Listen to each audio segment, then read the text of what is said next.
Today we're talking with good friend David D'Arcangelo. David is the founder of Archangel Communications and is somebody that I met years ago in the Commonwealth of Massachusetts around disability employment. We're excited to be talking with David today. So we're talking about disability inclusion in our podcast, and we've had great conversations with corporate America, with disability counselors, with individuals with disabilities, and then friends of ours. And so you kind of fall into all of that. So I appreciate it, David, and I wanted to get into it a little bit. You've had a little shift in your career, and so I'm hoping you can tell the listeners who you are, what you're doing, what the company is, what the vision is, and where you want to take this. Sure. Well, it's great to be with you. And I think we first talked back in, what was it, 2015, Yeah. when I was director of the Massachusetts Office on Disability. And from there, I went and I was commissioner of the Massachusetts Commission for the Blind. And then I got tapped by the president to be on the National Council on Disability. And I joined the board of directors for National Industries for the Blind, of which I'm still on the board. And we're the largest employer of blind people in the United States. So after those public service roles, which ended about 6 months ago, I opened up my own business and I have Archangel Communications, and we're doing disability consulting and public relations. Originally, when I had Archangel open, it was strictly public relations, but now I'm really trying to be able to bring the experience that I've built over the past 15 years in these leadership roles and disability to large organizations, whether they be city and state governments, federal agencies, large corporations, hospital systems, all of that, really just about disability inclusion. David, what are you hearing from all sides? What are you hearing since you've left the public workforce and now in private? What are you hearing from companies about disability inclusion in general? It's interesting. So when you're a commissioner, when you're a director, when you're in those public roles and you talk to people, the answers they give you are definitely different than when you are not in those roles. I'll tell you that. And I think now as I pivot back to people that I've developed relationships again over the past 10, 15 years, the candor that they're telling me in some ways is very encouraging, in some ways is very discouraging too. So if you look at the data indicates that people with disabilities employment rate is really at an all-time high. However, the data also indicates, as you well know, John, that the chasm between people with and without disabilities, particularly in labor force participation rate, is still large. It's still much bigger. I mean, we still have nearly 2/3 of all working age people with disabilities not in the labor force. Forget about being unemployed. If you're unemployed, at least you're in the labor force. Nearly 2/3 are not even in the labor force. So really the public programs have developed to the point where they're working on step two, because it's a two-step challenge that we face. Step one, get people resolved to want to work, want to be in the labor force. Then step two, then get a job once you're resolved. And we have good techniques and we actually do a decent job on step two.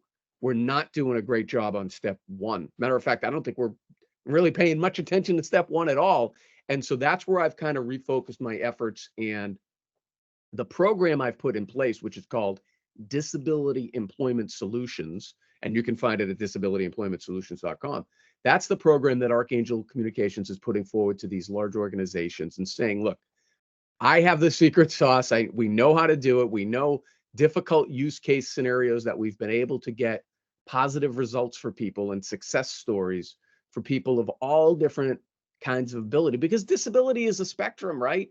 And one of the things that I've gotten into with disability advocates, and again, this is kind of like a taboo subject when you're in the public sector and in the public realm, they don't want to go there, is that everybody wants to be able to say, depending upon which data point you use, is it the ADA definition and you're looking at 12 or 12.5% of the population as people with disabilities?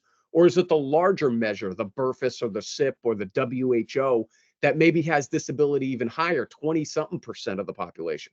Well, if you're going to use those numbers, then you can't just be talking about the archetypal metaphor people with disabilities that the community then wants to use as the example of, people who are program and benefit level people, meaning they have very substantial disabilities. They don't want to talk about the person with a learning disability or the person with cancer or the person with, a non-apparent disability. But Right. to me, that's not fair. That's discrimination. I'm a big D disability guy. If you're a person with a disability under the ADA definition and you deserve those protections of anti-discrimination, I'm with you. I'm your guy, and I think you should be able to access all those services. But right now, VR, if you go to a VR agency, they won't give you the services if you're one of the, non-apparent or air quotes like, less disabilities than is that archetypal metaphor that we just talked about. So I don't think that's right. I think our government program should be set up to serve all people with disabilities, particularly people with disabilities who, have a work history or have a, may not even need a reasonable or substantial reasonable accommodation at this point in their work, but at some point in the future probably will, right? And so VR really isn't serving those people, and Ticket to Work and all those types of programs really are not serving those people. And I don't think that's right. I don't think it's fair. I'm trying to change that, and I'm trying to let these corporations know, particularly the dialogue I have with a lot of these CEOs are like, we don't even know how many people we have, people with disabilities we have working for our organization. Well, that's like step one. If you can't create a culture where people are hesitant to identify their disability, like that's a long road to go. And don't think that in a year you're going to end up and like all of a sudden now our numbers are better. You don't even have numbers to baseline against yet. So I think different organizations are at different uh, levels of sophistication in terms of where they are in uh, recruiting, interviewing, hiring, and promoting people with disabilities. You gave me a lot there, so I want to unpack a couple of things. First is you made me think of something that happened yesterday. Yesterday we did a webinar training that was private for students with disabilities across multiple campuses across upstate New York.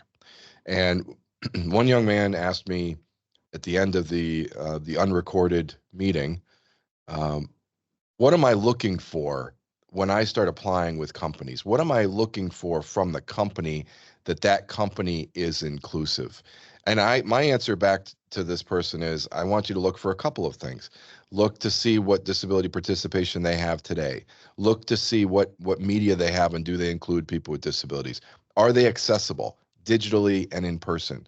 Look for those three things. And if you see those three things or hear about those three things, then they're more likely to be disability inclusive. And I thought it was such an intelligent question by a student on what am I looking for as a employment consumer when I start applying for those jobs. And I think this is something I preach with businesses. I'm sure you preach it with businesses as well.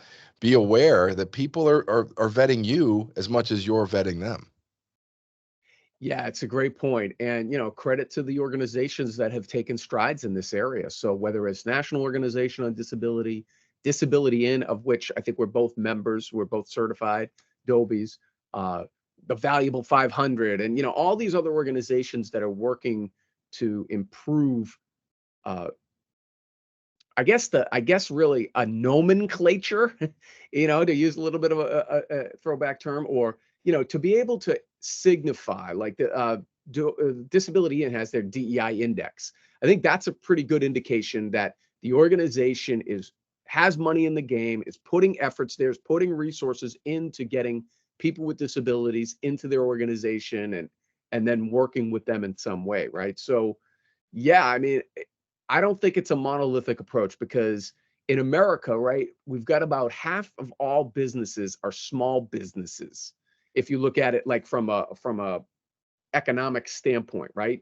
And so you've got this small amount of businesses that are these large corporations. There's not that many of them, but because of the scale and size of them, so those have the resources to devote. They can hire people in their HR department or in their supplier diversity, supply chain and logistics to be able to work on these types of things. Small business oftentimes does not have that luxury. They can't really build that in. That would impact their bottom line to the point where they probably wouldn't be able to do business very well, right? So, what is it? Like 25% of all businesses are mom and pop businesses, Yeah. right? So, Yep. but yet that's where a lot of the traditional hiring of people with disabilities has been. So why do we don't want to discount that either, because that's been where a lot of our successes have been historically. And why is that? That's because the person that started the business and maybe it got handed down to the family. Well, now all of a sudden, one of the grandkids has autism or one of the grandkids has another disability. And so now they're aware and now they're like, okay, well, let's think of how we can incorporate this person and the abilities that they bring into our business. That problem solving is excellent. That's what you want out of all the businesses, to be able to focus on ability, not what you can't do, but what you can do. We're all in various states of ability and we all have talents to give. You said at the beginning the two stages, and the first stage is implying that we need to get more people with disabilities empowered up and out. And then you just said, which I completely agree with, that businesses want problem solvers, businesses want people that have abilities to do something. How much of this equation is that we as, or me as a person with a disability and other leaders with disabilities, need to be preaching with younger people with disabilities and caregivers and parents, et cetera, that you have skills and ability, and go forth and build upon those and market those? Yeah, that's a great question, a great point, because I will identify to you, I am a person with a disability, although I kind of get discriminated against by other blind people because they're like, you're not blind enough, right? With you, it's more apparent that you have, a mobility disability or whatever, but yet you're still able to drive a truck. So Yep. I'm sure a lot of people are like, well, how do you do that and everything else, right? Anyways, the reason why I use you as that example is because I think you're the perfect example of, most people are intimidated by disability. Yeah. And they're like, they want to work with people with disabilities, but they don't know how. Right. Well, it's not up to you to solve it. It's up to you to solve it. John, you figured out how to drive the truck. You figured out how to do all those marathons and ride your bike and all that, triathlons and all that stuff. Right. So that really is the first thing, is letting businesses know that it's your obligation to provide the accommodation. It's not your obligation to do the work for the person, Amen. right? And it's, but Amen. they don't really like, because I think people want to do the right thing. I really believe inherently that people are good and that they want to include people with disabilities. They just don't know how. And then they've got lawyers in their ears saying, we've got liability, we don't have a ramp. We don't have a ramp coming in here. We're going to get sued. We're going to hire this person. We're going to have to renovate the building totally. We're going to get sued. Like all these other things that get brought in. And like people are just like, okay, I don't want to do it. And it's part of like this moment we're in with this woke culture where everybody's afraid to get canceled. And, but John, you and I are Here not we like go. that. We will speak the truth. We will speak the truth. So, I don't know. I just think that we're at a point in time now, particularly because COVID, the anniversary of COVID starting is this week. I did a blog on it, and there was such a paradigm shift in remote work and telework Yeah. that helped people with disabilities so much, Yeah. because a traditional major barrier for multiple prevalence types of disabilities has been transportation. Well, now a large amount of jobs that has been ameliorated greatly because of telework and everything. Now, it's also popped up other things though, where, okay, we're putting everybody online, but Teams isn't accessible or Zooms isn't accessible or whatever. And right, so then there's those challenges that pop up. But those are curable deficiencies that I think we've made great progress on. And when I started uh, in 2015 as director, I remember distinctly talking to the people at, I think it's University of Oregon, the WebAIM, where they did their study that Yep. indicated that 96% of all web pages were like completely inaccessible. Well, that number's come down. Now it's still high, but it's come down. And I think that's a good thing. So like the technology that's being built now is being more accessible than it ever was. the techniques, the devices themselves, the hardware, the software. So those are all good things. That is where accessibility meets usability. And what these companies are figuring out is, hey, if I can make something very accessible for people with disabilities, I'm also making it very usable for all of my customers, and that's a good thing. Yep, it So, absolutely is. We're seeing more and more conversation here in New York state agencies, state entities, contractors to New York State and other states in the Northeast asking us for assistance on accessibility. And I think it is an offshoot of what you just said. It's an offshoot of we're in a digital universe now. There's more remote work, there's more hybrid work, more state workers are staying home half the time to work. And so they're realizing the digital footprint, the digital apps and websites and documentation need to be accessible. And they need to be accessible not just for our community, but for everybody. Because when it works for everybody, the speed of business increases, and that's huge, even for a state, even for a state. Um, David, I want to ask you a question, and this is a very theoretical question. In general, for our community, how important is employment and entrepreneurship?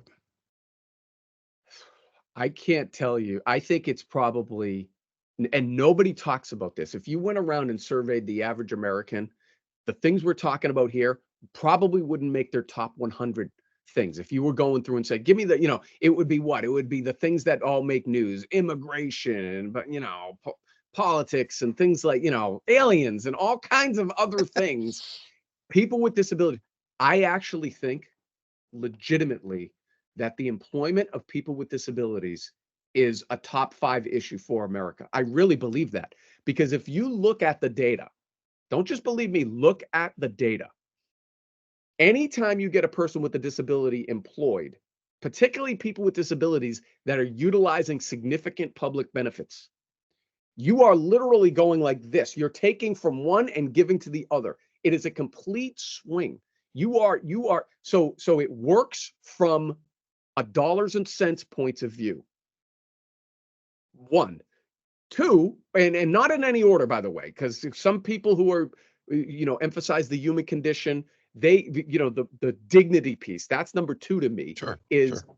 you're giving people the opportunity to make good on their God-given talents and abilities. Everybody has something to contribute to this society. And that includes people with disabilities. And when they're not in the labor force, when people with disabilities, that diminishes their ability. Now, they can still make an impact through volunteering and other stuff, but no way is it as great as if there's money on the line and you're there. Because what is business? Business is that exchange of, I'm giving you my time, you're giving me a wage, and here we go. Now, in entrepreneurship, that even takes it to that other level of, because now you're creating. That's what entrepreneurship to me is. You're problem solving, you're creating. And I really believe that it's a top 5 issue, because people with disabilities, even if you look at the ADA definition, the 12.5%, the 13%, whatever it is, you extend that to the people in their solar system, the mother, the father, the brother, the sister, the neighbor, whoever. It really impacts a quarter of all working age Americans, either directly or indirectly, because there is a significant amount of people without disabilities, but are substantially attached to a person with a disability, that are facing underemployment or not the full level of employment that they may be able to get if that person with a disability that they're so strongly affiliated with was in the workforce and was more independent and self-determined. Because that's one of those are two components that work brings and employment brings. It brings enhanced independence and enhanced self-determination.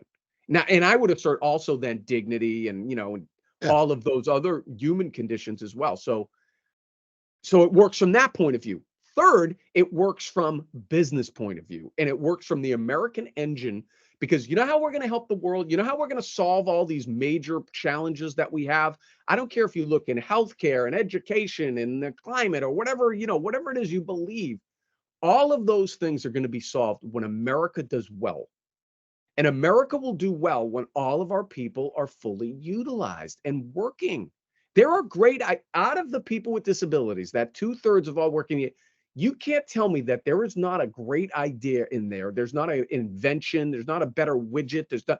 There is, but we're never going to get it out of those people if they're on the sidelines. We got to get them into the game and be able to utilize their talent. So it's a win for people with disabilities. It's a win for business. It's a win for the economy and for the nation. So everywhere you look, it's a win-win-win. So, these people who are saying like, oh no, work isn't for everybody. And, let's just guarantee everybody a wage for not working. I don't agree with that at all. And I think that's the complete wrong approach. Well, I do. you're doing that anyway with Social Security disability benefits. You're guaranteeing a wage. I In mean, effect, to me, what I would do is I would do universal basic income for people with disabilities. Give them the money anyway. You're doing it now anyway. Stop taking it away if they make more money. We're a capitalist society. Give them that money. Now go make more. Because to your point earlier, that's more tax dollars. That's paying the government back with tax dollars twofold. And that's a huge opportunity. absolutely. And we've been working on that too. When I was at NCD, and dialogues that I still have is and this is, by the way, across the spectrum. This is not a liberal or conservative Yeah, or you're right. Democrat Republican issue. Everybody is agreeing that, all right, we got to now what the disagreement is, well, how do you do it? Okay? Because I don't believe in just do away with Social Security, do away with welfare, do it with no. That's like, what are we doing? No. But I do think that right now we have the cliff effect, and it's a disincentive. Yes. Or as some Yes. want to put it, a perverse incentive. You go $1 over the limit. Now you don't have health care, you don't have your housing, you don't have your food, you don't have your cash payment. Like, what are we doing? Like, there's ways to be able to do a glide path there, to be able to say, look, all right, you're a person without a work history, keep getting the benefits for the first year. Then in year 2, great, you're still employed. We're going to go to 80% of your benefits. And then year 3, 60%, and so on and so on and so on. And it's more complicated than that, but that'll just give you the general thing of a glide path in to be able to get somebody, because we know that once people are able to build work histories, 2 things happen. One, they get the confidence and they get the taste of, oh, wow, now I have my own money, which is much better than this pittance. And, with all the restrictions that the government stuff comes with, like, they get a taste of that. They get a taste of capitalism and of, Yeah. free market economy. That's a good thing, right? But the other is, now employers are saying, well, now you have a work history. Now you are upwardly mobile. Now because employers know that onboarding, particularly these large corporations, onboarding somebody into their organization is a huge expense for them. They don't plan to, most organizations, and they have charts on this. If you look at SHRM, even some public data, they have for the first year, you lose money on a new employee for the most part. Why? Because you're getting them up to speed. The productivity isn't there, right? And that's just all people in general, all workers with or without disabilities. So with people with disabilities, it may even be a little bit more because you're figuring in those accommodations and you're figuring out how to be able to modify things. So, that investment really matters for these large corporations. So, and small mom and pops as well, like trying to figure it out. Although the small mom and pops are more immediate, you know, I don't know. I just think that the upside, like right now, these employers, they are begging for talent. They're Yeah. like, where's all this talent? Well, I got a great talent pool for you. It's this pool of people with disabilities. Yeah. So, but how do you go from not even being in the labor force to being in some job where you're doing 37.5 hours a week? You know what I mean? Like, that's so the bridge there is where guys like you and I come in, and your job board is terrific, by the way. Thank you.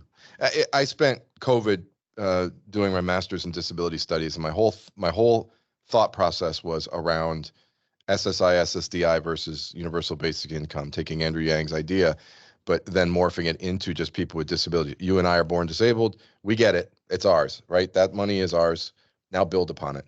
Build upon it. And guess what? You're going to stop hearing parents say, oh, I don't want my child to lose. You're going to stop hearing individuals say, I can't make X amount of dollars. All of that would go away. And in today's economy, we're not adding more people. We're not making more babies. We're not adding more immigrants. So if that's not going to happen, we have to include our our population into the workforce, and we've got to be smarter about how we do it.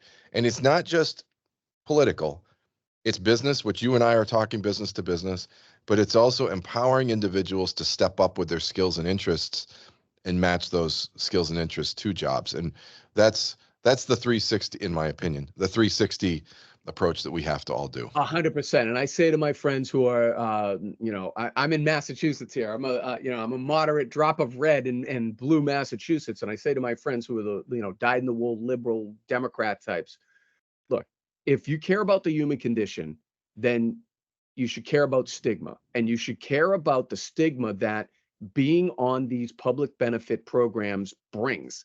That's very real. Sorry, you may want to change that. You're not going to change that, right?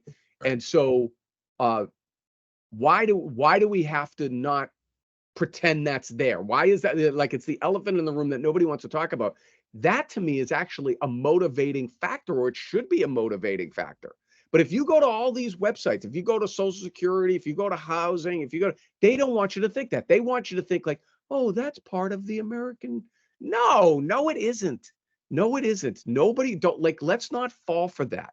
To do right by these people. And if you truly care about the human condition, then you want these people using their talents to contribute to society, and that exchange for money to be able to earn your own wage.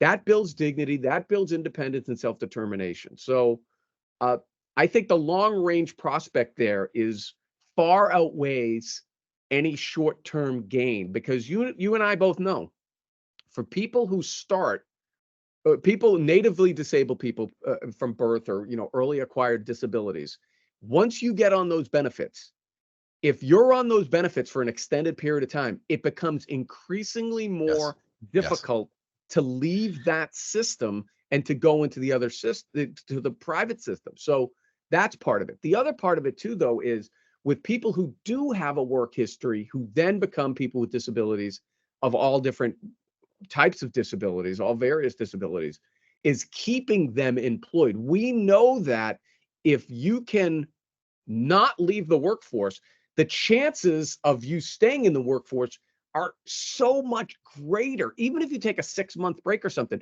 But if you start taking, I need 3 years to adjust to my disability, and I'm going to go to VR. Like, the VR system is so slow by the time, and then what they're going to try to get you to do is no, that I think that's where government is getting in the way, and these systems haven't caught up. They're really old. They need to be modernized. And that's one of the things I got crap for, quite frankly, as commissioner, because I was modernizing that, and we were doing things, and but the old guard doesn't want to change. There's a human services industrial complex that sometimes people unfortunately get caught up in. Yeah, I'm wearing a red T-shirt today, but as a blue person and talking to a red person here, as we use these analogies, disability is the equalizer. If this country wants to look for something that brings us together, the human experience and the dignity experience of people with disabilities could be one of those ways. Because 100%. we are not going to, like I said before, we're not going to add more people. So what we can do is empower the people that we have, inclusive of people who have been marginalized, i.e. me. And that's where we can go. 100%. That's why, to me, it's a top 5 issue, because it's so pervasive. First of all, people with disabilities are the largest minority group, number one. Okay. So what do you want to say about race and gender and all? Okay, fine. Those people, good luck. And I'm not denigrating it in any way, but I'm here for people with disabilities. And we have larger numbers. And by the way, we also include those people, because people of every race of people with disabilities, of every gender of people with disabilities, or every ethnicity of people with disabilities. So to me, that's why it's a top 5 issue, because it involves every community, every strata in America, and all industries, all sectors. It's so pervasive, and we're not getting what we could be getting, both for the individuals themselves, for businesses, and for society in general. All right. Now I want to shift gears here. I usually promise my listeners 30 minutes. We're coming up on 30 minutes. So I've got two quick questions for you. Rapid fire round. Rapid fire. One is buttons. That's all I'm going to ask you about. Buttons. Explain. So I'm not just talking the talk here, John. We're walking the walk. Me, I'm proud dad of Isabella here, who has a very, I'm holding up the picture for Yep. everybody I'll audio describe. Isabella is my daughter, wonderful kid, a young lady. She's 22 years old. She aged out of the educational system. She has a very significant developmental disability. So she went to school, and that's another piece we can talk about maybe for another episode. Here she goes to the Commonwealth spent millions of dollars on her out of district placement and special education costs for 22 years. And then she doesn't even get a diploma when you Yeah. graduate. You know what I mean? So people with significant developmental disabilities. Anyways, I've incorporated her here into Archangel Communications, and she's interning, because I don't think she's going to be able to be in a competitive integrated employment environment anytime soon, but she's building skills, and that's the hope, is one day she'll be able to do that. Anyways, that's a segue into, I'm holding up the flyer for something that she loves doing, that she's good at, and that's Archangel, or Angel Buttons as we call it. Angelbuttons.com for all your button needs.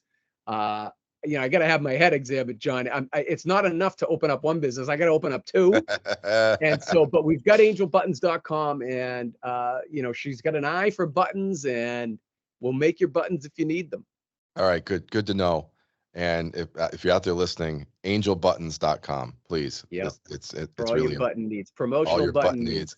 needs. Finally, my question is this: if I know my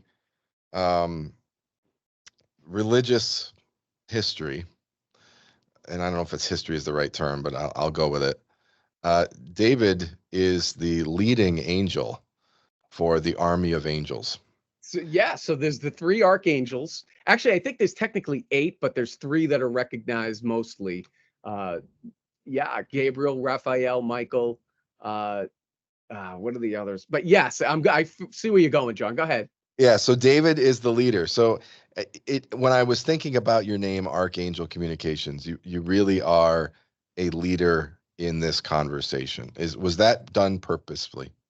Yeah, I mean, it is a play on my last name, the Archangel, or D'Arcangelo, if you're, from Italy, D Arc, the highest angel, or depending upon what translation you get, something around there. So I do take that to heart, though. I am a very faithful person. I'm not a very religious person, but I believe in God very strongly, and my faith guides me. And I really believe that we're all here for a reason, and love is the most important thing in the universe. I think we're going to figure out, and science is proving it now with superposition, with the Higgs boson, all of that, that love is the thing that holds everything together, right? And so we have so many challenges here. I choose to focus on positive things. We all have choices. I just choose to be positive. So the haters and the naysayers, I don't really have time for that. Anything that's written or said or whatever. To me, it's let's talk about it. I'm not intimidated by anything or anybody. So we're trying to improve the human condition here. These are very serious subjects that we're talking about. If it was easy, it would already been done by now, and it's not done. We have nearly 2/3 of all working age people with disabilities not in the labor force. That is completely unacceptable for a country as great as America. And quite frankly, the people that have tried it before have failed. I'm not saying you're terrible because you failed. I'm just saying, sorry, your way hasn't worked. It's time to try something else. Give our generation, John, the chance here to really make improvements. And I think we can do that, believe it or not. I think, if I had told you before COVID, oh, we're going to shift all these jobs and they're all going to go online, and we're going to change banking. We're going to change the way you shop for groceries. We're going to have all of these changes. You would have been like, go smoke another one. We did all of it on the drop of a dime. Yeah. So, don't tell me it can't be done. It can be done, and it can be done relatively quickly.